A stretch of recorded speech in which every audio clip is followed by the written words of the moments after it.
I think 50 is the magic number. So it's 7:01. So we'll get started. First, welcome everybody. My name is Ben Pease, and I'm on the board of Hiking Buddies, and we've got some of our other board members here tonight as well. Lynn Sweezy and Julie Sicardo, who many of you know.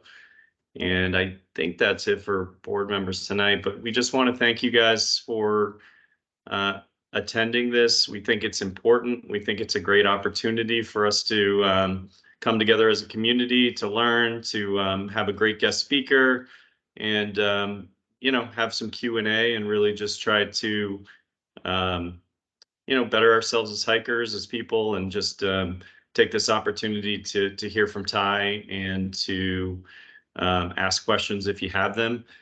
We will have a Q&A at the end. So as Ty is speaking, if something pops into your head, write it down, and you'll have an opportunity to sort of ask those questions in the second half. We're going to definitely try to wrap this up by 8 o'clock. So we're not going to keep you here all night. Hopefully you have a cup of coffee, and I guess I might be the only one who drinks coffee at 8 o'clock, 7 o'clock at night, but bundle up. So Ty, welcome back. This is your second time being here with us, so thank you for joining us again. I guess it wasn't too painful last time. No, thanks Ben and Lynn and Julie for having me. It's great to be back. Great. So tonight we're going to talk about a number of different topics, and I think I kind of want to start out with sort of the change in weather and sort of the difference that we have to be careful of out there. I know you have spent a lot of time researching kind of cold weather hiking, and now we have snow on the top of Mount Washington, so I think it's topical now. So what would you say to a newer hiker on the call right now who's thinking about climbing Mount Washington next weekend?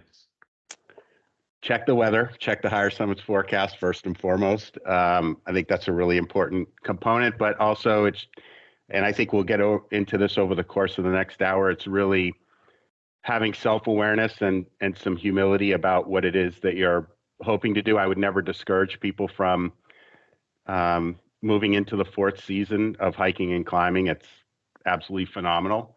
I think there's just a way to go about doing it, which I'm sure we'll cover. Great. And I did want to also say to Lynn and Julie, you guys are also welcome to unmute and ask questions while we kind of burn through the first half of this. But so Ty, this group, our group, you're familiar with Hiking Buddies. We've got a history together, and we really promote group hiking, right? And you have sort of a story about maybe we talk about all the benefits of group hiking and all the safety, in numbers if you got hurt, and preparation, and having somebody who might have more knowledge about a specific topic than yourself. But there is sort of a dangerous side, when you're joining a group hike. Would you maybe, talk about your own experience, hiking winter for the first time, or hiking maybe not for the first time, but when you hike the ridge? Yeah. So as you mentioned, there is safety in numbers. That's been that term is used quite often, and I think it's important, and I do agree with it. I also, at the same time, and I've written and talked about this before, there's also weakness in numbers, and that weakness really comes when we arrive in a group that we may not be familiar with, or there are differing priorities or ideas or thoughts around what it is that we're all about to do. I've written about this pretty extensively. I talk about it very openly. I had a experience on a winter traverse of Franconia Ridge in February of 2008, which I'm sure some folks that are chiming in tonight have heard me talk about. But I went with two people who I didn't know, never hiked with before, and there were just numerous points throughout the hike that I wanted to turn around as I felt myself starting to decline and my confidence level was plummeting as fast as my endurance. And I kept going and I stayed in it for reasons that were purely ego-based and nothing else. And I learned a lot of really valuable lessons just from that experience. I'm actually glad I went through it because of the takeaways I had. Yeah, I mean, I think a lot of us probably struggle with that. I know personally, I don't want to be the one that's holding everyone up. I don't want to be the reason anybody has to turn around. So, you know, could you talk a little bit about how to kind of overcome those feelings? I know you've done a lot of research on that. You think you could touch on a little bit, like how do you overcome I don't even know if it's necessarily pride. It's like not wanting to ruin someone else's day. Yeah, I mean, those are difficult things to contend with, whether you're at 5,000 feet or at the Thanksgiving dinner table, because it's the same dynamics that come into play, whether at work or in the mountains or wherever we might be. And so I think it's important to know, and I think what you and I have talked a lot about, Ben, with hiking buddies, is that there's a process to this where you can connect and arrive and hike with people that you may not know, and I think that's a really cool thing. And at the same time, it's really knowing who you are when you get there. It's trying to find ways to connect with people leading up to the hike to understand whether this is going to be the right fit for you, whether the team is more advanced than you are. And again, that comes down to humility and self-awareness, but also you may have stronger drivers and motivations than the group that you're linking up with. It's just, hey, they're going to go do Mount Lafayette and I want to do Lafayette, but I tend to move a lot faster through the mountains. And then suddenly you're out there on your own. The rest of the group's feeling uncomfortable about what you're doing because you don't have that self-awareness about the fact that you're part of a team, and you're looking for equality in that team. Obviously, there's going to be differing levels of experience and expertise, but I think knowing some of those things going in you're getting ahead a lot of the potential conflict and concern that you and I are talking about. Yeah, it all starts with like anything preparation, right? And part of preparation is pre-hike communication, right? Like anytime you're going to hike with people that you don't know, we just highlight continuously there should always be a chat beforehand where these types of issues are spoken about. And the second part of that is you should always be prepared to hike alone. It's not maybe your intention. Maybe your intention is to come out and hike with some new people. But regardless of your intention, the reality is things don't always go the way you expect. And maybe people don't show up. Maybe somebody gets hurt.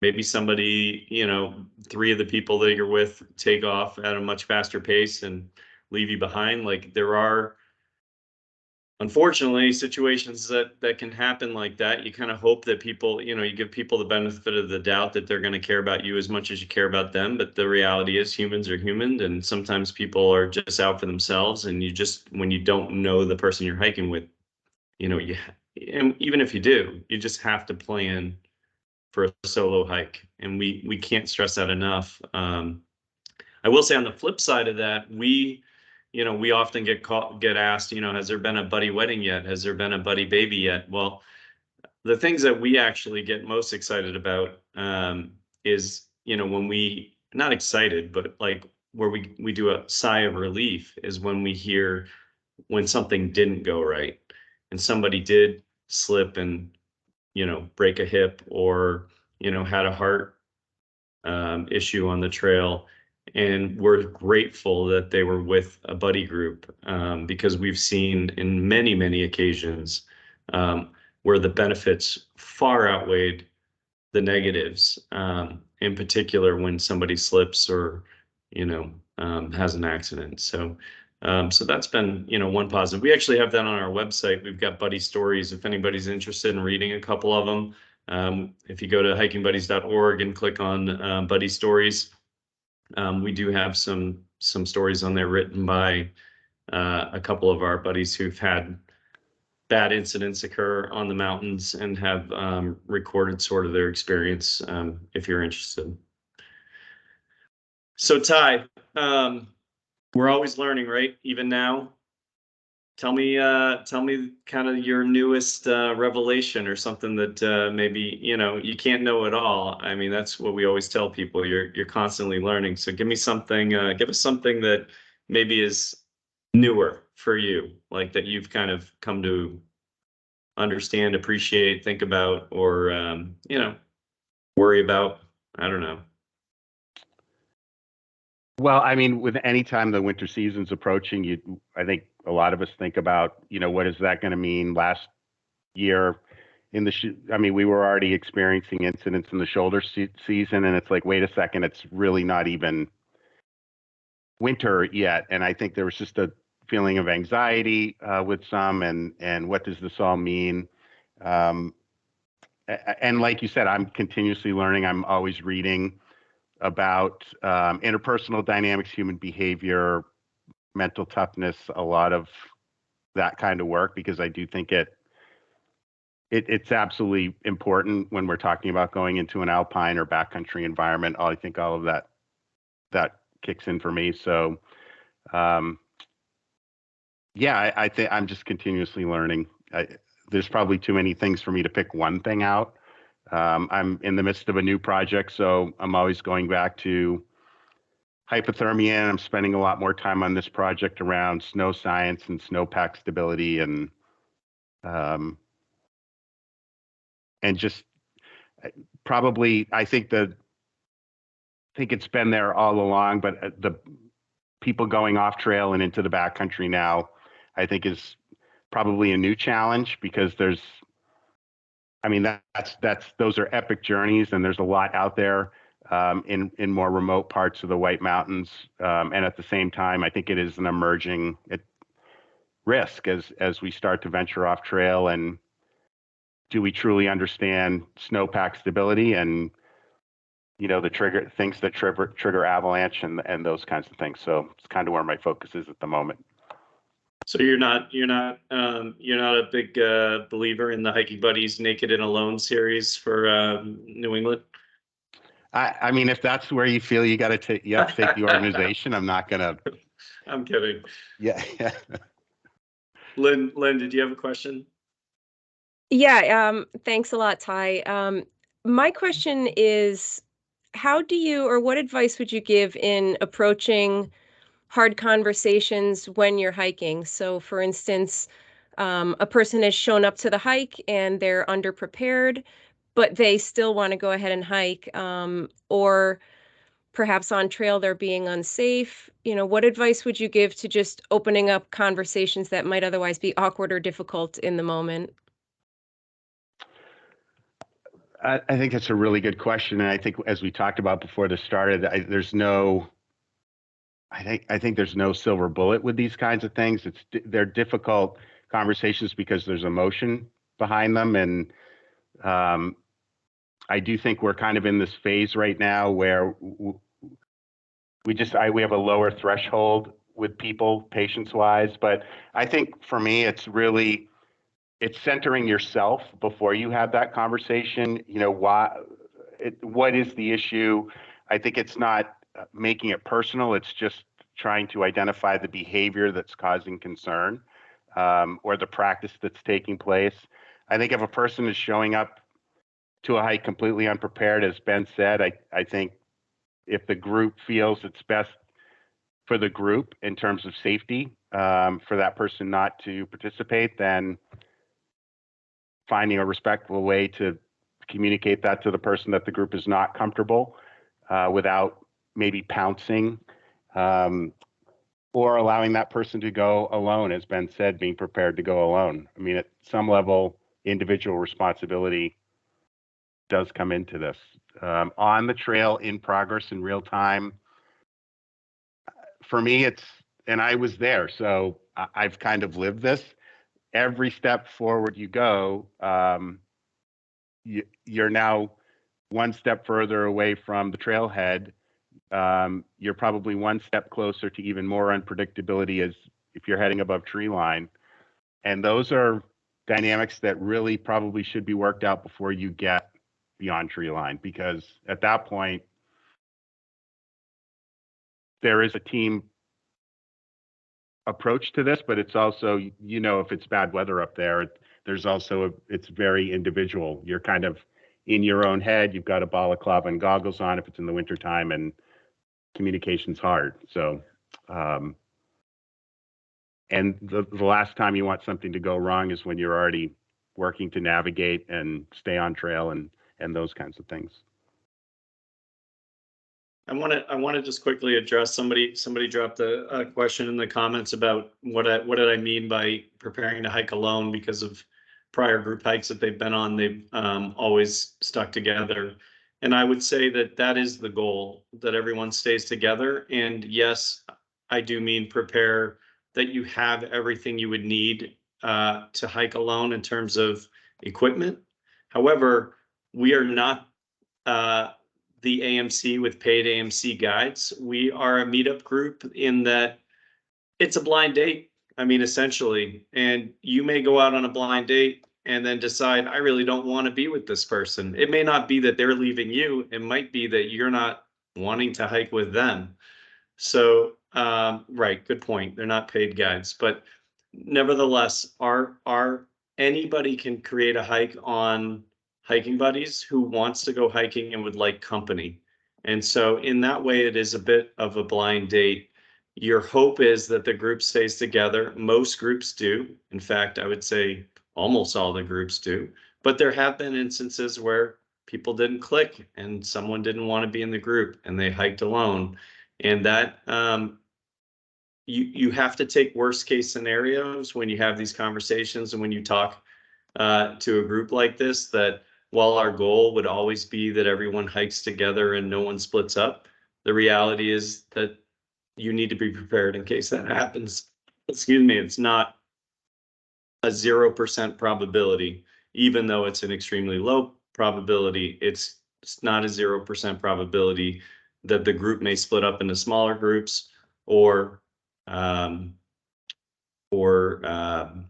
you know, end up in singular hiking situations.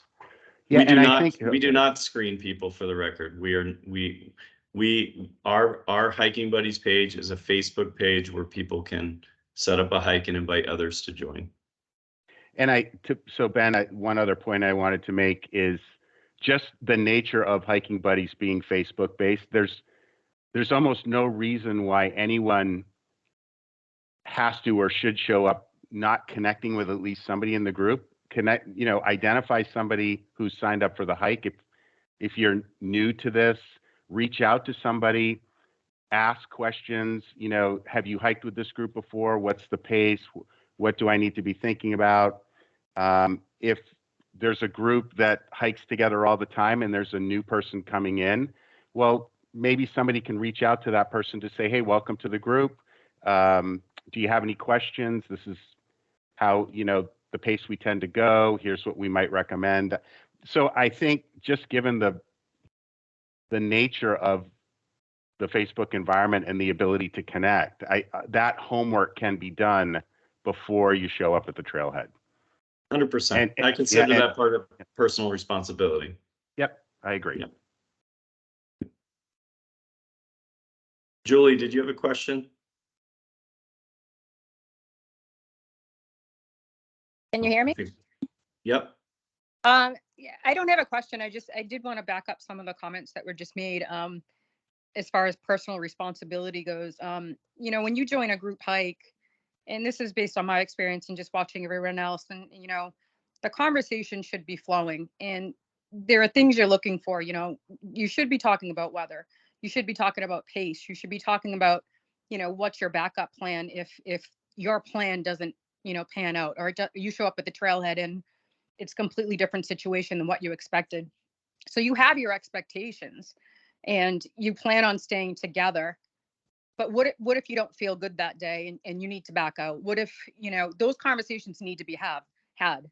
And I think that the conversation piece is part of your personal responsibility. And if these conversations aren't being had, that should make you feel a little off. and you need to make these questions known.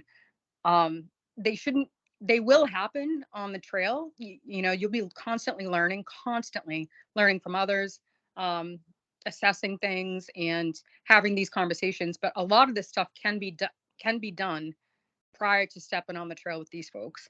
And I've hiked with many people that, you know, that I'm familiar with, and I've hiked with complete strangers.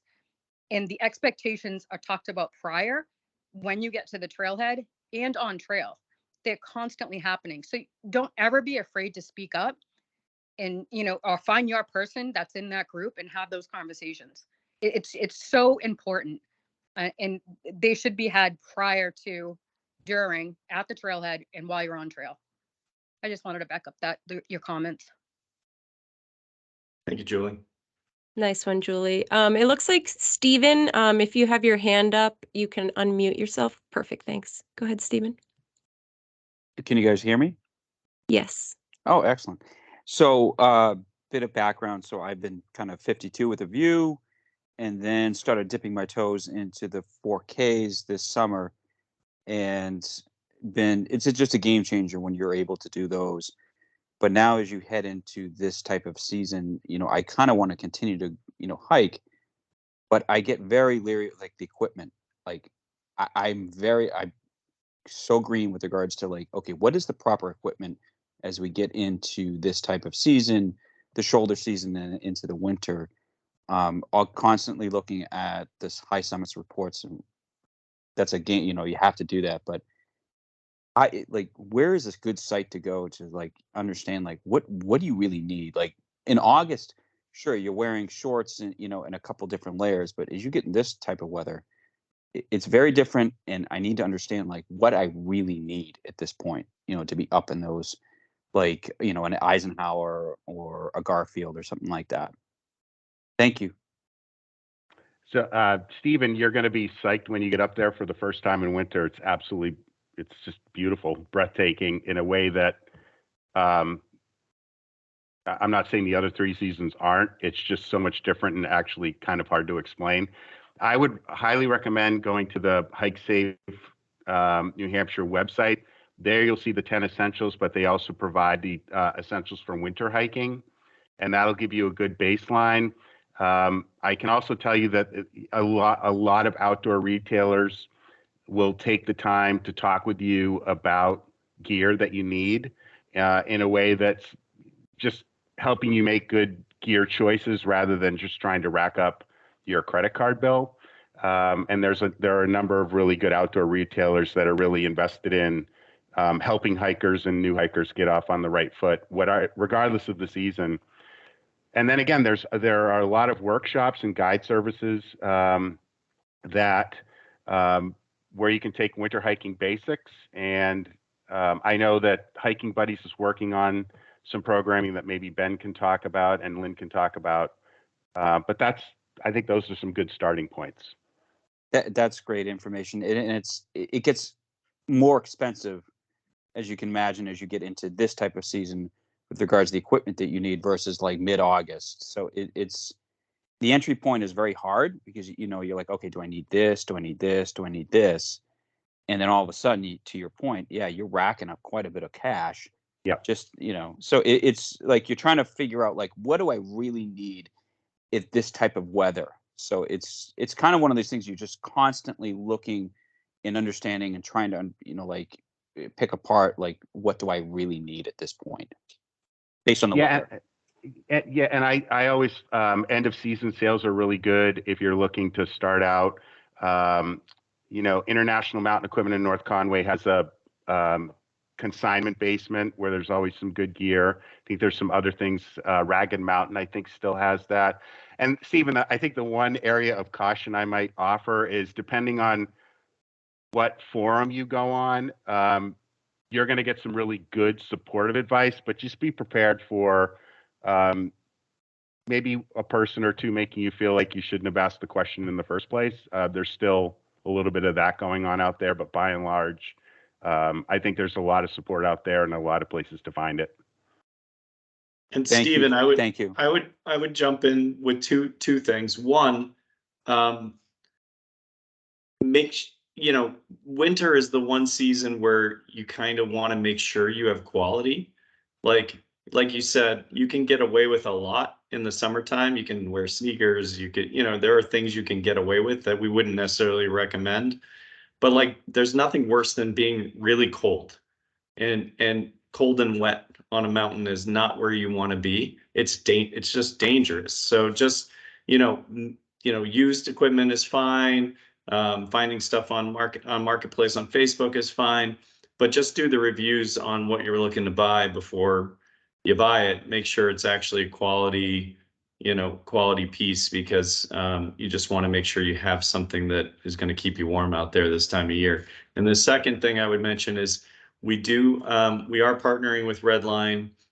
We do have a winter hiking buddy certification coming up, and that's going to be in January. We haven't opened registration up for it yet. We did open up registrations for the 3-season hiking, and they filled up in like 24 hours. We had a couple drops, so we opened it back up, and again, they filled up in a matter of a couple hours. So, we may look to expand the number of classes there if the demand is there.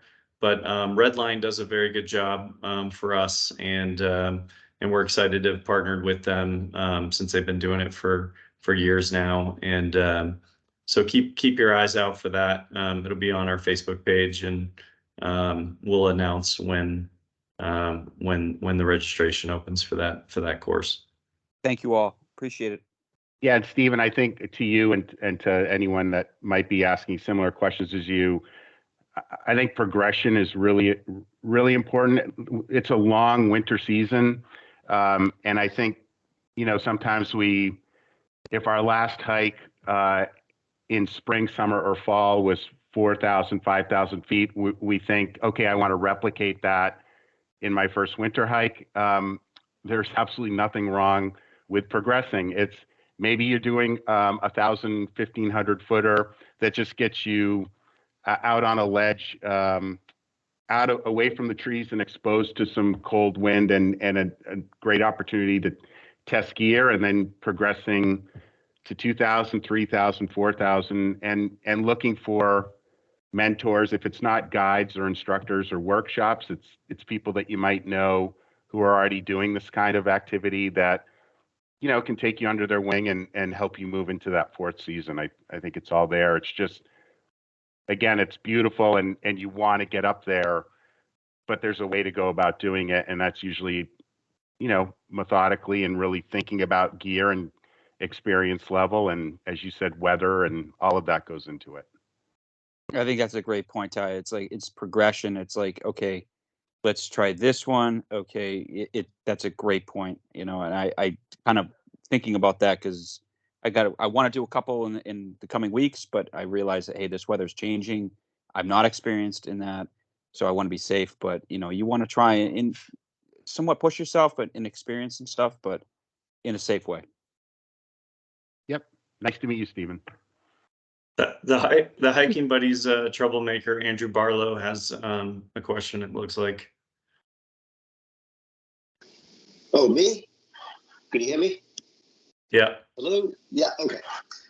So I just wanted to push, I'm doing, for Stephen, I'm doing an intro to winter hiking hike on the first weekend of December. I'm trying to negotiate with Mrs. Barlow that I do. I'm doing it on Sunday. I'm trying to do it on Saturday now as well. So if Stephen wants to keep an eye out for that, he's welcome to join that. And what we do is we climb Pierce, which is a great introductory 4K winter hike because it's below tree line almost all the way. It's nice and moderate. We have plenty of time for me to put out some kind of winter gear list that people can look at and go out and buy. I bought a lot of my stuff on eBay way back when.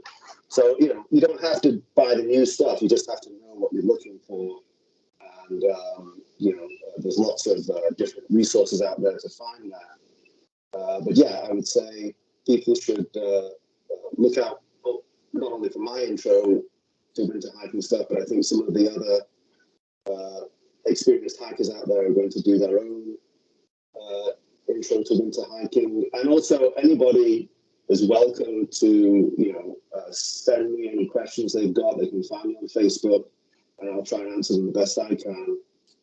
And if I can't answer it, I'll try and find a resource for them. But please, feel free to message me if you have questions about gear or where to go. But Ty's point about starting low, start with one of those 52 with a view, or even lower than that, and then by the time you get to December, you'll be feel a bit comfortable coming with me up to Pierce. And if you guys forget the name, Andrew is a admin on the Hiking Buddies NH48 page. So if you click on the about button at the top of the page, he's listed there. So just look for Andrew there. You can send him a message. He opened up the floodgates, so go for it. Ty, wondering if you could just briefly go into when is the right time to change from spikes to snowshoes or snowshoes to spikes, even if you're on trail, and what dangers that can cause if you're not doing it the right way. Yeah, and I would welcome anyone with other thoughts on this. I'll offer a few. I think, spikes, what a great tool beyond crampons. Really good for a kind of an icy hiker's trough. I think if you're not post-holing and the snow isn't all that deep, I think spikes can be really helpful. But obviously, if you're getting into deeper snow, probably making that transition to snowshoes, which, I know there are folks that tend not to bring them because it's just added weight, perceived added weight, which I think is kind of relative. But that can be really helpful in managing exertion. And when we talk about exertion, we're talking about perspiration, and then we're getting into the conversations about the body cooling and really looking at the threats of hypothermia. So I think it's going to depend on terrain. I'm probably not answering the question very well, but it's really variable. It's just going to depend on what the terrain is presenting you at the time. Great. And just a sidebar on that, can you go into a few details about the signs of hypothermia, mild hypothermia? Yeah, for me, the best early alarm is the shiver. And when we're starting to shiver, that means the body it's involuntarily exercising to generate body heat, which at the same time, you're now burning calories. Hydration is going to become an issue. And that's when you're really going to want to be mindful of the fact that I either need to, I might be wet from perspiration or just from the snow or sleet or whatever the conditions are. And getting dry is important, or, swapping out clothing, easier said than done. But if you're below tree line, a great time to do it. But also it's, do I need to add an additional layer, or do I need to just get moving? Because sometimes that just happens from stopping. For those of you that are familiar with winter hiking, that's something that can happen pretty quickly. Just getting out of the car and starting the hike, you can get a little shiver going, but usually that wards off when you get moving. So for me, that's really the early indicator. And then again, it's the numbness at the tips of your fingers, the outer extremities, your toes, your fingers. Once those start to hurt or feel numb or tingly, it's your body telling you that blood is now being shunted away from your outer extremities and kept toward the core. And so we need to take some steps to get those feet warm with toe warmers or swapping out socks, getting a gaiter on over our boot. It's getting our boots dry, whatever it might be. But I think not doing something when you start to see those early signs, if it goes on too much longer, you may get to a point where you don't realize you're actually getting colder and colder and colder, and now you're hypothermic. There's a great book, Hypothermia, Frostbite, and Other Cold Weather Injuries by Gordon Giesbrecht and James Wilkerson. It's an easy read, and it really covers all of this, and I would highly recommend it. I've cited it. In my 2 books, I'm going to be citing it in my 3rd, and I think it'd be a great read. And it's a pretty easy lift. Great, thanks. And I'll go ahead and put a couple of these links. I'll link to the book in the chat. And if you're not in the chat, there are a few resources in there right now. The Hike Safe website that Ty mentioned. There's a couple of gear review websites on there where you can link to get some good reviews. So again, with a piggyback, what are some of the items that you add to your pack when it starts to become shoulder season? So now, we've seen the first snow on Washington. Granted, maybe it's not time to pull out your snowshoes, but what are some of the things you're adding to your pack right now to prepare yourself for possible conditions? Yeah, I think, like, as you said, spikes, toe and hand warmers. I would get a bivy sack in there. Any kind of something, if you're not going to bring a sleeping bag or anything like that, at least just getting something that can get you out of the elements, and so you can shelter in place for a period of time. I think you're going to want to be mindful of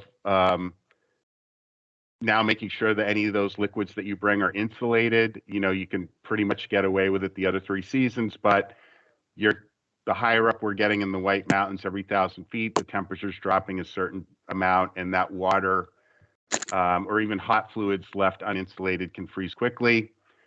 And then food, making sure it's pliable. If you're bringing, certain energy bars or things that can freeze solid, that can become kind of problematic. So this is the time to start thinking about protecting food and fluid, maybe keeping some of both toward your core, stuffed inside a jacket pocket, inner pocket, or something like that. And then again, I think those 10 essentials are 4 seasons long, and then in the winter we're bolstering that. We're looking for opportunities to create more contingency options than fewer. Thank you. I know that there have often been a lot of problems with cell phone batteries on trail, for instance. Can you talk about how cold weather affects electronics and their batteries, please? Yeah, it will sap batteries quickly. I just picked up on this tip. I have not tried it, so I don't know if it works, other than I know in Antarctica at the Ross research station, they actually will use foot warmers and stick it on the back of the phone just to keep a little bit more battery life for longer. So let Ben and Lynn know how that works if you end up trying it. I haven't tried it yet, but I thought that was a pretty cool option. But yeah, it doesn't take long.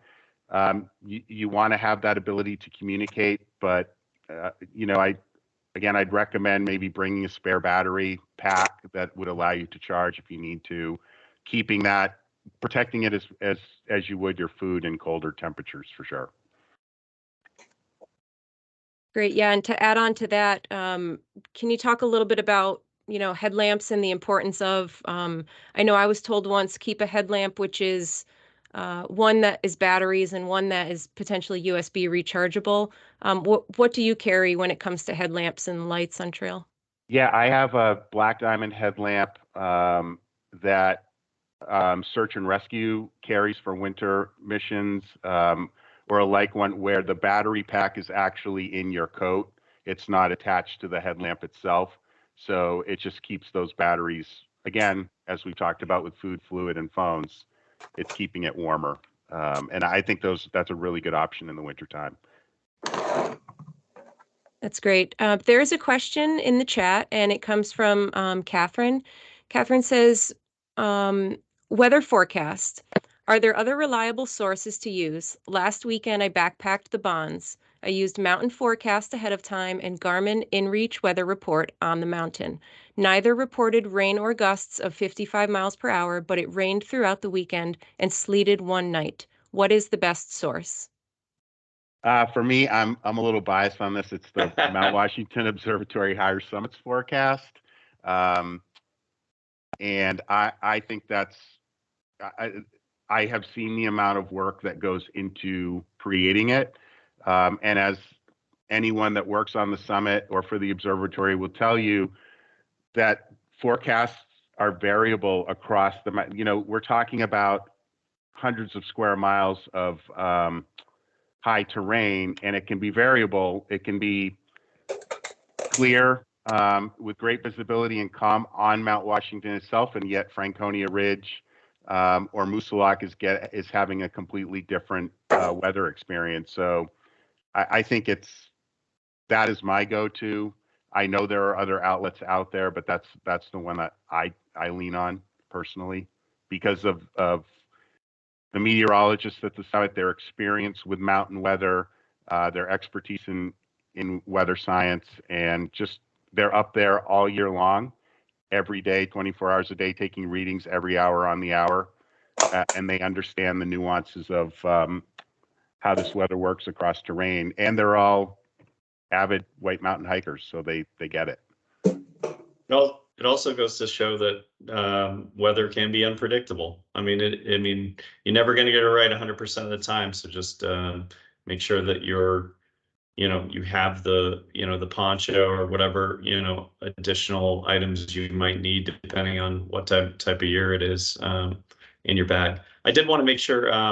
So Juanita's had her hand up for quite a while in the using the hand raise emoji. And if you have questions, go ahead and click the hand raise, and we'll call you out, and you can ask your question to Ty. We're going to just do Q&A, I think, for the remainder of this for this call. So just use the raise hand feature, and then we can kind of do it in an organized fashion. So Juanita, if you're still with us, go ahead.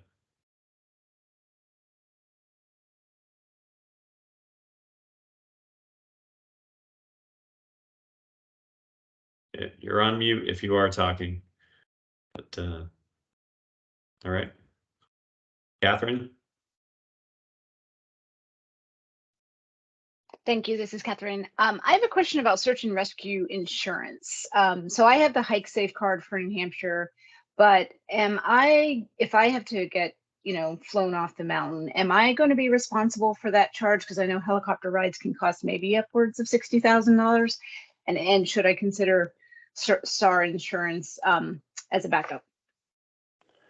Well, Hike Safe does provide you with some coverage in the event that you need to be rescued.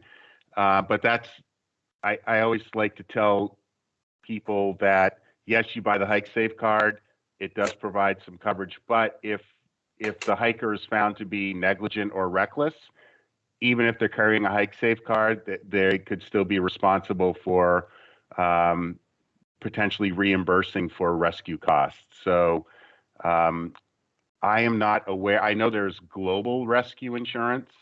I'm not sure beyond Hike Safe whether there would be an in-state kind of option, or you could talk with your regular insurance carrier, whether it's home, liability, or whatever coverage you might have. Thank you. You're welcome. Thanks for the question. And Catherine, I can say from experience that I subscribe with my Garmin 66i, and they have different plans for, I think it's $50,000 and $100,000 in coverage. I'm sure there's some kind of clause about negligence in there. However, it does provide a benefit to you if needed. And again, that's just my experience through Garmin. My phone is having issues. I think I just saw in the chat somebody said that InReach provides similar types of coverage too. Yep, exactly. That's the Garmin one there, InReach. Okay. Yep. Perfect. Let's see. And just a quick note, guys, I also put this Sounds Like a Search and Rescue podcast link in the chat there. They always have a lot of different topics covering a wide, variety of search and rescue news, guests, including Ty. And so if you guys check that out, I think one or two of them are actually on the call here, maybe. Let's see. So we have some questions here. Question from Mark. Mark says, I love your books, Ty. I wanted to ask if you could talk about winter hiking nutrition while on the trail. Calories are so important to safety and self-care. What are some of the things you would recommend that are high calorie to keep you energized during a winter hike? Looking forward to your next book. Thanks. Thank you, Mark. anything high in calories and fat, easily digestible. I mean, I've used granola in the past. You've got to be careful about that freezing solid. I do like energy bars. I try to keep those things warm.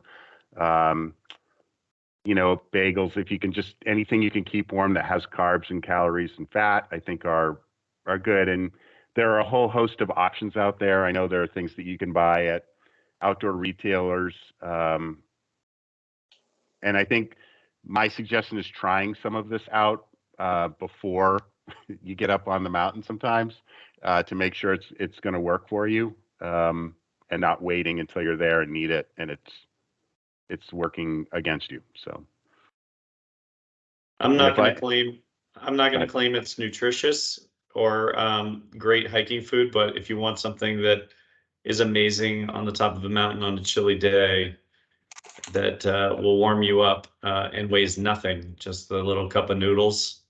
If you have one of the little mini boilers, a little cup of noodles at the top of the mountain. It has nothing to do with the question in terms of nutrition, but just an easy carry that will make you pretty happy at the top of the mountain. For some reason, they always taste better up there.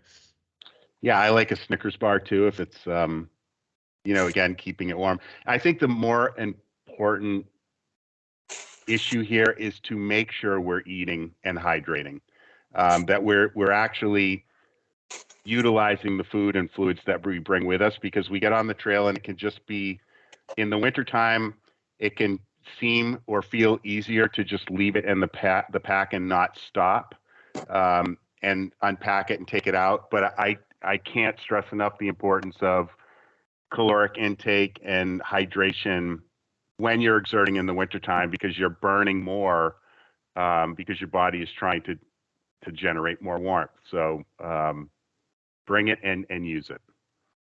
And if Rhonda ever offers you a Snickers bar, just say no. Hey, I wanted to point out something in the chat. By the way, we love you, Rhonda. One of the guys here, I think it was Paul. Thank you, Paul. He mentioned a quick tip, and that is to turn one of the batteries in your headlamp around the wrong way. So while it's in your pack, it can't accidentally turn on. And I really like that tip. So thanks, Paul. Yeah.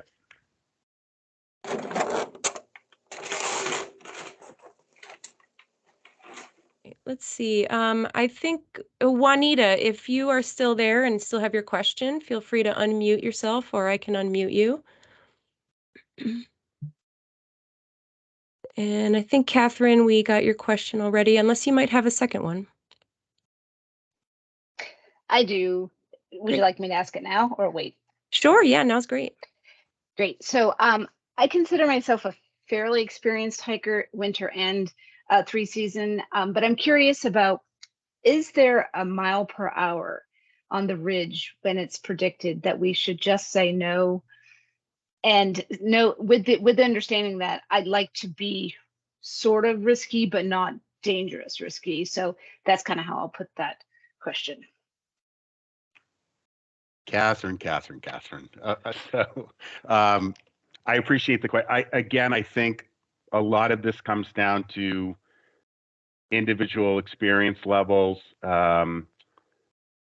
whether you've had some exposure to winds that high. I do know when you're getting in the 50s, high 40s, low 50s, it can get taxing. That's when you're really starting to work to stay on trail or to stay in the direction that you're pointed. And that's where we see with wind speeds around there that when people get into trouble, it's because the wind is pushing them off of their intended route, because we're taking the path of least resistance. We think we're walking into the wind and we're actually getting turned by it. So I can't tell you that you shouldn't go out for this particular speed or not. I think, again, it's going to come down to individual responsibility and knowing what your limits are and what your capabilities are, the gear you have with you, knowing where you are.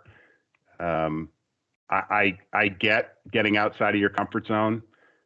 I'm not discouraging that. I think it's just, there are wind speeds that even the best mountaineers would tell you that it's just, any forward progress or ability to navigate safely there does reach a point where it's not realistic anymore. Yeah, that's perfect. Thank you. You're welcome. Okay, we have a question from Krista, and the question is, what is the best way to keep water from freezing? I think it's keeping it insulated, packing it in an insulated sleeve. If it's in your pack, I would have it toward your back, not on the outside of the pack, but more towards your torso. Obviously, if you can get an insulated bottle into an inner layer of your clothing, because we're generating body heat, that will help to keep it as well. You can start out with, you can heat the water before you go out there, put it in your insulated sleeve, and it's going to take your fluids that much longer to cool off. And if anyone else has any other tips, there have been some awesome tips out there tonight, a lot of community engagement. So thanks for chiming in with any ideas. Yeah, speaking of great tips, there are a lot in the chat right now. I see some folks kind of chiming in with their own personal tips. Cutting your food into bite-sized pieces, because stopping for too long, can lead you to get cold.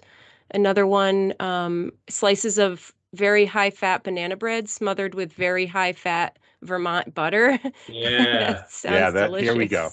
All right. You guys have done this before.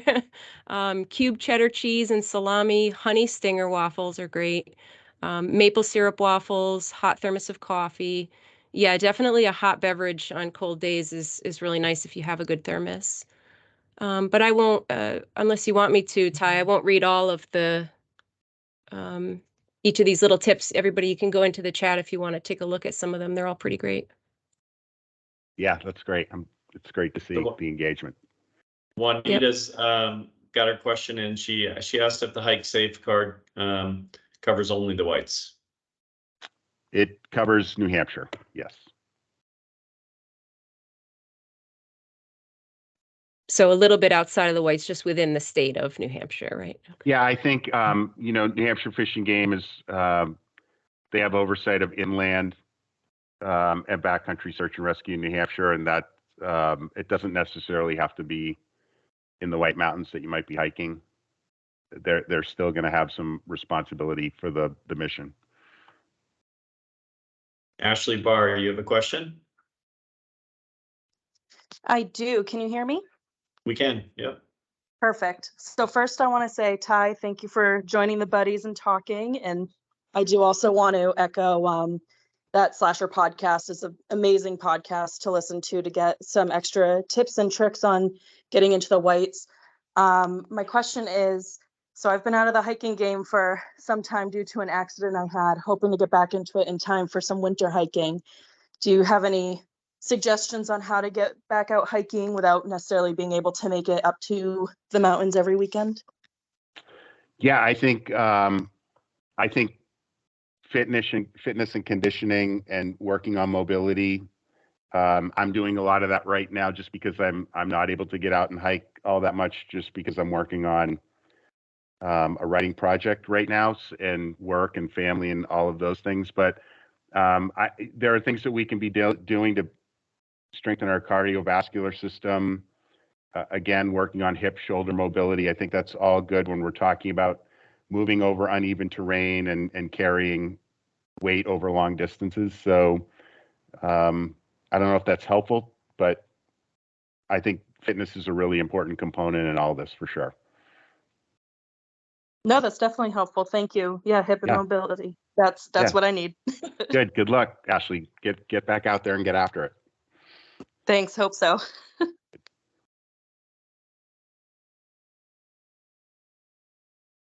We have a lot of people sharing their water bottles. We got another question here.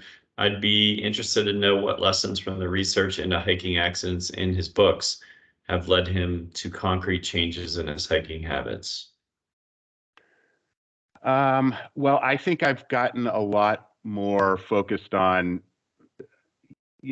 when we look at the mechanics of accidents and trouble and mishaps. We have the incidents where we may fall, break an ankle, twist an ankle, or something like that. And those are going to happen. I mean, with the number of people that are going into the mountains, you would expect that there's going to be incidents like that. And I think what I'm finding with those that kind of go beyond that, it's a lot of it is human behavior, and I think it's just I've just gotten really focused on self-awareness, situational awareness, interpersonal dynamics. I think I've spent a lot of time thinking about the decisions that I made on that traverse that I've shared quite openly, and how what I brought to that situation, but also what I took away from it. And I think when we can self-reflect on these things, particularly on incidents where we have that close call or we get away with something, instead of just kind of burying it, really thinking about it and going through this self-reflection and assessment to say, what did I bring to this? Who am I? What drives me? What motivates me? And how can I learn from that? And so I think that's probably been one of my bigger takeaways from all the research.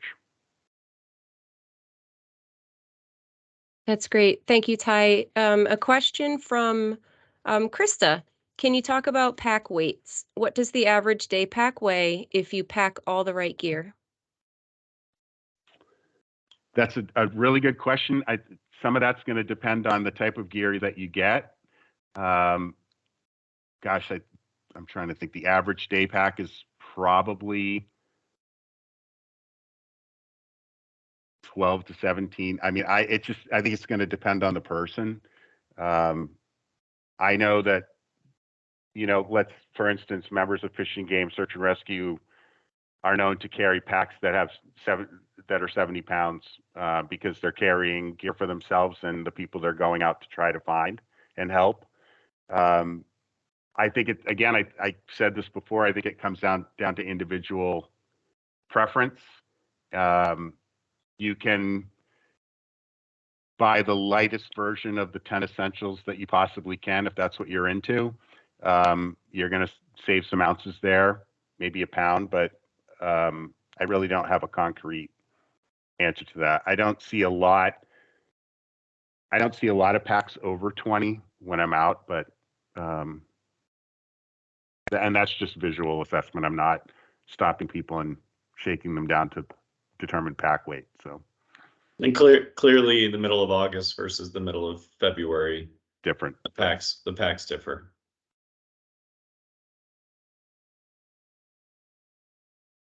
Great, thanks. I like Zachary's comment just now. He says, I also find having electrolytes mixed in my water delays the freezing. So maybe you can talk on that, Ty? That's not something I do, so that's a really good tip. Thank you. Yep, I like that one. Thanks, Zach. And it's helpful with hydration too, as importantly. So it's a great tip. That's great. So from Paul states, remember, water sources may be frozen in winter and your filter probably won't work. I carry iodine tablets in winter for purification. So Ty, maybe you can talk about this. He's talking about like your Sawyer filter would freeze in the winter, and it does happen. Have you run into that? Yeah, I haven't had a frozen filter situation. I'm past winter hikes just bringing enough water and hot fluids for the day out. And I do want to talk about eating snow for hydration. I've talked to Gordon Giesbrecht a lot about this, and it's really, I think in an emergency survival situation, I guess if that's your only option, but if anyone's thinking that that's going to achieve hydration, it's not, and you're actually running the risk of getting colder because you're trying to heat your hands are having to heat that, your body is having to heat it to melt it, and you're actually body's working at cross purposes just trying to ingest the snow, and it can be problematic. So just a tip there for you. Great. And Just what do you know, if anything, about how the huts work in the winter? So, I know that some of them are emergency, but most of them are, they're all closed. There's no people manning them. Can you talk a little bit about what those are like in the wintertime? Yeah, I think people shouldn't expect to be able to access those things in the wintertime. I think they have been attempts have been made before. I know that search and rescue will utilize those to get higher up on the mountain during missions, particularly ones that are running for longer periods of time, and to position themselves higher on the mountain for morning starts if they need to, if we're talking about a multi-day search. But I think people need to be prepared to find shelter elsewhere, because the getting in is really not an option either. I think maybe some have some type of space underneath that might be accessible, but I wouldn't want to specifically identify those because I'm not entirely sure which ones or whether that's even still an option. I know of somebody that did that probably within the past decade, but again, I think it's going out prepared to overnight if you have to, not in a hut in the winter. Right, and that brings up the question of importance of having like a blow up pad or a Z-rest pad with you during the winter. Can you explain a little bit about why that's so important and what a difference it makes if you are in trouble? Yeah, and I think it's a really good point, Lynn. Pads are light, and they can serve a number of purposes, not outside of an emergency situation. If you're stopping to rest, it's just you might put that over the log of a tree or on the ground to sit on, and it just separates you from the ground that is essentially, or an object that is pulling warmth away from you. They also make excellent splints if you need a temporary splint, if you have a sprain or a break. And then again, if you are required to shelter overnight, emergency bivouac, it's getting some separation between you and the terrain. And again, it's the weight is de minimis, but the return on that investment of a few extra ounces, I think, is big. So. All right, great. Well, thank you, Ty. I think we're just going to take a look in the chat here, see if we have a couple more questions, and probably wrap things up here in just a couple of minutes. So we have a question from Maya. It says, pants in winter above tree line. How do you wear something that's waterproof and you can comfortably climb, not to sweat too much? Great question. I'll wear a base layer and then like a soft shell type pant in the winter, and then just would have a Gore-Tex shell pant in my pack to put over that if the weather goes sideways. That's great. Yeah, layers, and oftentimes those rain pants, or they'll have a zipper up the side of the leg or some kind of vents in the thigh. You can look for rain pants that have that, so that in that case you can provide a little ventilation there. Joanne Hall's got her hand up as well. Great. Over to you, Joanne. Oh, hi, Ty. Can you hear me? Yes. Hi, Joanne. Well, first of all, thank you so much for coming out here. A lot of great tips, a lot of great information. So the question I have for you is, as we're coming into our full winter season, is do you have a system for when you're packing to balance out that point of, do I have everything I need versus a point of diminishing returns? And what I'm really talking about is, we keep in our car things like bothy bags, thermoreactors, sleeping bag liners. And so we try to put that balance between, okay, how cold is it going to be? What do we really want to have in case things get, kind of gnarly up there? But then I sometimes feel like we have too much stuff. And I see people with much smaller packs that are kind of zipping through, the winter conditions. So how do you tend to balance out that, that risk versus, being able to have what you need up there? Yeah, Joanne, really good question and not an easy one to answer. I've mentioned the word variables, I think, a couple of times tonight. And when we talked about checking that forecast, what is the route? How long do I intend to be out? Am I familiar with the terrain? Do I know where the bailout points are? Again, going back to self, what is the goal? because the goal may become the main driver for me, and I'm not paying attention to changes in weather, changes in myself. I've talked about we kind of forget or postpone hydrating and eating. But for me, particularly in the wintertime, I think it's really being realistic around what it is that I'm going out to do.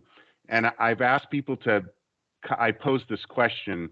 If you think about the furthest point away from the trailhead in your itinerary, and you may be an exceptional expert climber, hiker, you've been up there all these times, but if you were to go down or you were incapable of going any further, would you have the gear to sustain yourself for the amount of time that it took you to get where you are? Because it's going to take even longer for people to come help you, and that's if they know where you are. So we talk about the importance of leaving an itinerary and sticking with that itinerary. That might mean that maybe you're not completing it, you're turning around, but it's not, hey, I'm going to do this, and then we go and do something completely different. Leaving that itinerary with a second person as a contingency that's not in your house, so that if that person forgets or loses it, somebody else has it. But I think it really comes down to being humble and realistic about what the goal is, what the plan is, who you are before you present at the trailhead. Again, weather, terrain, situational self-awareness, I think needs to go into the decisions around what you bring. I love that, because that literally tends to be how we think. If I'm going to go down and if I break a hip, do I really want to be out there, without any gear? So I think I'll continue doing what I'm doing, which is packing for the worst, hoping for the best. Yeah. And I think, Joanne, there are people that would say, I'm not bringing that amount of gear with me. I'm traveling light and fast, or I'm only planning to be out for this. But I mean, there are things that we can put in that pack that just give us more of a chance to untangle ourselves from a situation without adding a tremendous amount of weight. So, and that goes back to the earlier conversation about fitness. And if we're taking care of ourselves and focusing on self-care before we get to the mountains, that allows us to carry a little bit more and to still move at the pace that we want. Excellent. Thank you. Yep. And Ty, leading up to that question, there was a lot of people just thanking you for your books and thanking you for writing. A lot of excitement for the new project coming out early next year. Knock on wood. So we're excited about that, and we're very thankful that you came on tonight. I'm going to kind of just wrap it up, but if you have any final words, you can give them, and then we'll say goodbye to everybody.